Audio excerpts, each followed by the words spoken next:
So now that we know where our LED is connected, we can go ahead and initialize our pins and start writing to our LED. Let's delete this one here. To initialize an input or output port for general use requires usually 3 steps. The first step, we have to activate the clock of the port in the RCGC Gpio register. And if we are using PD7, we would have to unlock the pin with a particular code. This is only required if we are using PD7, which we are not. So we would, after that, set the direction of the pin in the DIR register. And when we set it to 0, we tell the microcontroller this pin is an input, and when we set it to 1, then the microcontroller is told this pin is an output. So we would have to set it to 1 in order to tell the microcontroller our LED is an output, which it is. After that, we would have to enable the pin in the enable register. And after we've initialized, we would have to write to the pin through the Gpio data register. So these pages here are pages in the data sheet that we can refer to and see how to enable these things. Don't worry, you wouldn't have to go through this long process all the time. We are dealing with the fundamentals, that's why we're going through every minute step, so that as you type, you know what it means.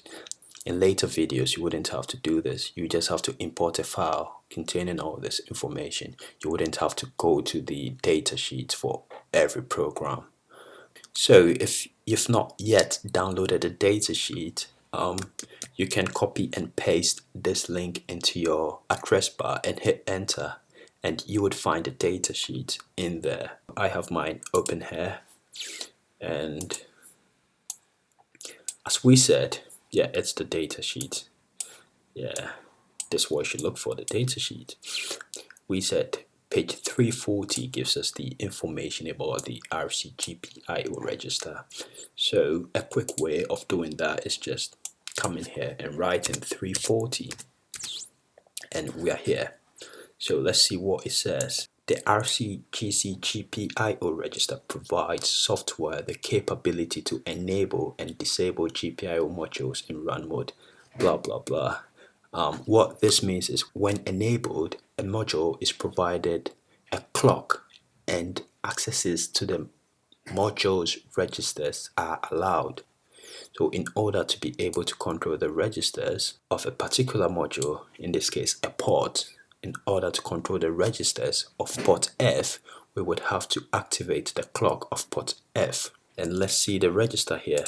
You remember what we said, registers are 32 bits. And we can think of a bit as a demarcation in a drawer. We said we can think of registers as drawers, and this drawer has 32 demarcations. So you can think of it here. We have 0, 1, 2, 3, 4, 5, all the way to 31, and this makes 32. And let's see what each bit is used for. We have bit 6 through 31 as reserved. This is 6, 31. We don't touch here, we don't use here, it's reserved. And we have bit 0. Let's see. Now let's start from 5. Let's go according to the document. We have bit 5 here. Bit 5 is used to control port F. You see what we have here? So this is the bit we would have to enable in the register to get access to the registers of port F. Bit 4 is for port E. We're not using this. In later videos, we would use different ports. So for port F, we would have to activate the clock in bit 5. If 0, GPIO port F is disabled. If 1, enable and provide a clock to GPIO port F in run mode. So what we want is to enable it and provide a clock to it. So we would have to set bit 5 here to 1. So over here it says the next thing we would need to do is set the direction of the pin in the DIR register, and we can find that in page 663. We're not unlocking PD7 because we're not using PD7. Step 3 says we set the direction the DIR. So we can find that in page 663. Let's come here, datasheet, check 663. We have here Gpio direction register. And what does the direction register say? Bits 0 through 7 usable and A through 31 reserved. And what does it say? It says if 0 corresponding pin is an input, if 1 corresponding pin is an output, like we said earlier. So we would have to set it to 1 to set it as an output. After that, we would have to set the DEN register. We would have to set the digital enable register. And we can find that on page 682.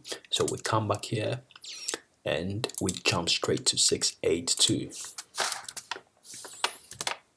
We hit enter and we have Gpio digital enable.